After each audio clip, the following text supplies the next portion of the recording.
Boa noite, eh, estimados amigos. Vamos começar, dar uma continuidade com respeito às aulas.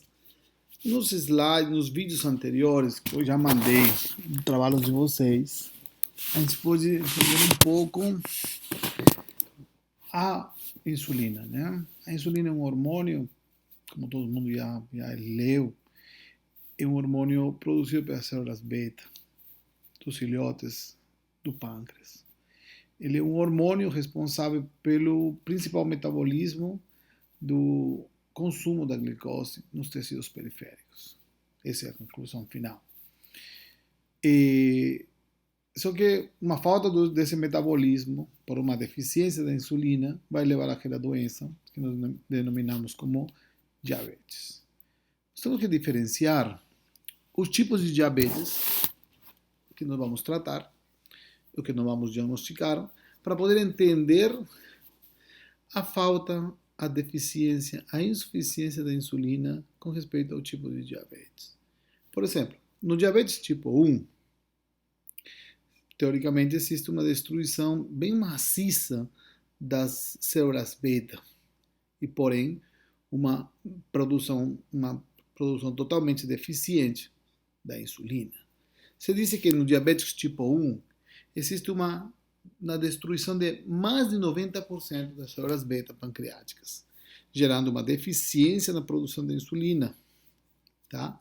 No caso do diabetes tipo 2, nós podemos encontrar, pelo contrário, podemos encontrar uma diminuição na produção das células pancreáticas.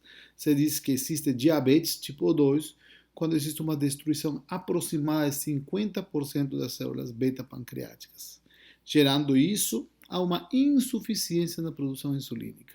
Tá? Então, deficiência, no caso da diabetes tipo 2, vai fazer de que o tratamento com a insulina seja mandatória. A reposição hormonal insulínica seja mandatória no diabetes tipo 2, 1. E no caso do diabetes tipo 2, onde existe só uma insuficiência devido a uma diminuição da produção de insulina, vai me tornar, ou vai me fazer que essa insuficiência faça de que a reposição hormonal com insulina se torne uma segunda linha terapêutica. Tá bom?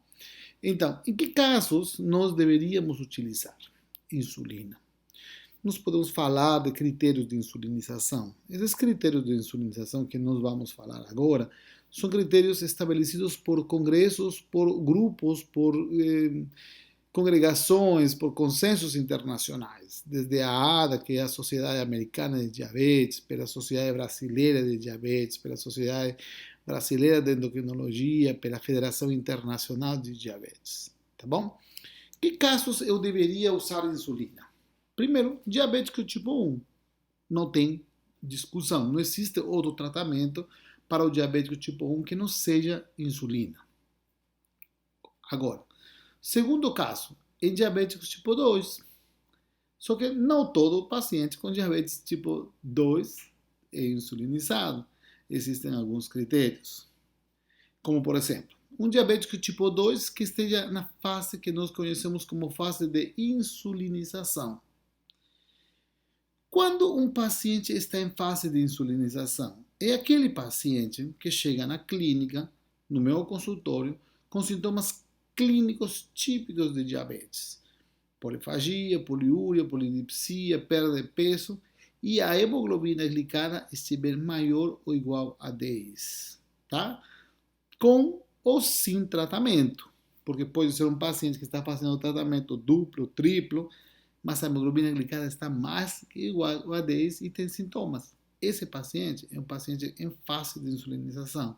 É um paciente que tem uma doença crônica, progrediu para uma doença descompensada e que não está conseguindo controlar o medicamento com hipoglicemiantes ou sem tratamento. Porque também acontece que meus pacientes podem chegar de uma forma crônica, super descompensados e já em fase de insulinização. Certo? Segundo caso, pacientes com diabetes tipo 2 em falha medicamentosa. O que significa falha medicamentosa? É aquele paciente que está fazendo tratamento, mas um tratamento com medicamentos antidiabéticos em doses triplas. com 3 medicamentos, e os 3 em doses plenas, tá? Mas ao mesmo tempo, a hemoglobina glicada já está em maior ou igual a 9, tá? Não é 10, é maior ou igual a 9 e apresenta sintomas clínicos típicos de diabetes. Aí eu posso considerar que todos os medicamentos que estou utilizando em doses plenas não estão fazendo o efeito e estou perante uma falha medicamentosa, tá? Outro caso, meu paciente diabético tipo 2, independente se está com dose dupla, com dose tripla, ou está com uma boa hemoglobina glicada, mas ele apresenta algumas comorbidades hepáticas e renais, tá bom? Uma insuficiência renal crônica, uma insuficiência hepática, uma infecção hepática grave, neoplasias, né? Esse vai me tornar, às vezes, candidato a uma insulinização, para poder evitar as vias de metabolização e as vias de excreção renal que os hipoglicemiantes ou os antidiabéticos precisam. E outro caso, diabetes gestacional. Diabetes mellitus gestacional, por enquanto, até agora, baseado nos todos os critérios, são insulinizados, tá? Existem trabalhos americanos, latino-americanos, europeus, com respeito ao controle da diabetes por mudanças de estilo de vida, metformina e ou hipoglicemiantes orais, tá? Mas tudo ainda em pesquisa laboratorial e em fase 2 pela FDA, tá bom? Então, nenhum desses medicamentos estão autorizados. Mas, inclusive, na clínica, no dia a dia, já existe um certo consenso meio offline para usar metformina nas pacientes com diabetes gestacional. Agora, o que nós falamos eram critérios clássicos, critérios mandados, elaborados, né? Agora, existem alguns critériozinhos meio clínicos, meio offline, que a gente faz no dia a dia, né, que dependem muito da clínica do meu paciente. Alguns critérios onde me faz iniciar insulina em alguns pacientes diabéticos tipo 2. Por exemplo, aquele paciente que tem hemoglobina glicada maior a 9, mas que já apresenta sintomas clínicos de diagnóstico, com ou sem tratamento. Tá? Por exemplo, um paciente novíssimo para meu consultório, mas é um paciente crônico e já vem com uma hemoglobina glicada de 9. Muitas vezes a gente já insuliniza, né? Porque às vezes está diabético, tem um grau de lesão renal, a gente já insuliniza logo. Alguns pacientes que vêm com hemoglobina glicada de 8,5, usando doses máximas de metformina, muitas vezes a gente já insuliniza pelo fato de que suspeita de um grau de lesão renal, tá? Alguns pacientes podem ter hemoglobina glicada entre 7 a 8, mas estão com doses dupla ou tripla e todas em doses plenas. Muitas vezes a gente já começa a insulinizar. Só que às vezes, esses pacientes que estão com 2, 3 antibióticos em dose plena, a gente inicia um tipo de insulinização meio limitada, né? Às vezes nós podemos usar o esquema que nós denominamos bedtime, que é aquele famoso esquema de usar insulina uma vez ao dia, preferencialmente no jejum, né? Aquele paciente inicia a insulina de jejum e mantenho tarde e noite uma metformina, um hipoglicemiante ou um antidiabético. Com que finalidade? Muitas vezes a finalidade clínica é ir treinando ou ir mais ou menos mornando o paciente para no futuro ele usar insulina, né? Ora, quando eu insulinizo meu paciente, eu tenho que estabelecer primeiro o que eu denomino de meu alvo primário. Qual seria o alvo primário? Minha glicemia de jejum, estar dentro de valores aceitáveis. O que significa um alvo aceitável?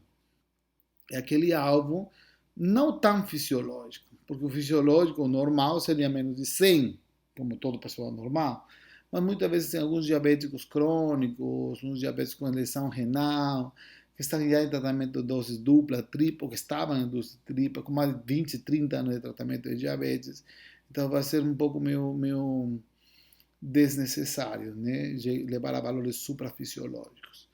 Então, eu posso levar a valores aceitáveis, né, entre 110 a 130.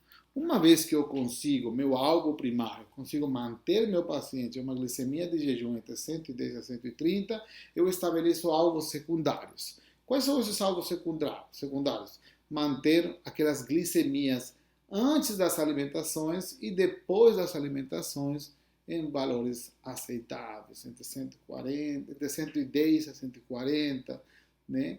Inclusive até de madrugada, evitando hipoglicemias, tá?